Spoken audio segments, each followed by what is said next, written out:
GS के पहले paper में देखिए उसका थोड़ा वास्ट सिलेबस होता है। उसमें हमें हिस्ट्री भी पढ़नी होती है, ज्योग्राफी भी पढ़नी होती है, सोसाइटी भी पढ़नी होती है।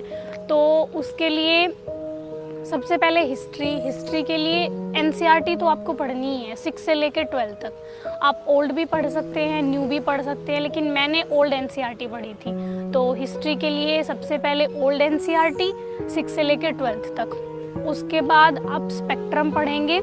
मतलब स्पेक्ट्रम ऐसी है जो प्रीलिम्स में भी आपको हेल्प करेगी और मेंस में भी आपको हेल्प करेगी, तो स्पेक्ट्रम मस्ट है।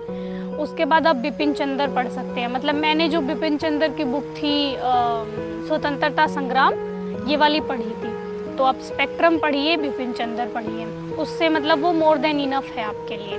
और उसके बाद ज्योग्राफी के लिए जो सबसे इम्पोर्टेंट बुक्स हैं वो एनसीईआरटी है। स्पेशली जो 11th क्लास की एनसीईआरटी है, वहाँ से लगभग डायरेक्टली क्वेश्चन पूछे जाते हैं। तो ज्योग्राफी के लिए आप एनसीईआरटी पढ़िए 6 से लेकर 12 तक। उसके बाद एक जीसी लियोंग की बुक आती है, वो वैसे अभी तक शायद इंग्लिश मीडियम में ही है, लेकिन आप मतलब उसकी लैंग्वेज बहुत सिंपल है। मतलब मैंने वो पढ़ ली थी कि मतलब उसमें से जो मतलब बिल्कुल बेसिक कॉन्सेप्ट्स उसमें समझाए गए हैं, तो वो अगर आप कंफर्टेबल हैं तो जीसी लियोंग एक बार पढ़ लीजिएगा।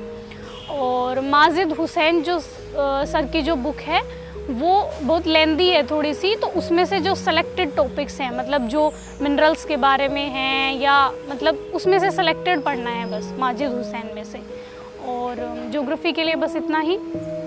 और सोसाइटी के लिए ज़्यादा कुछ मैं कोई बुक प्रीफर नहीं करूँगी। मतलब मैंने कोई बुक नहीं पढ़ी सोसाइटी के लिए स्पेशली।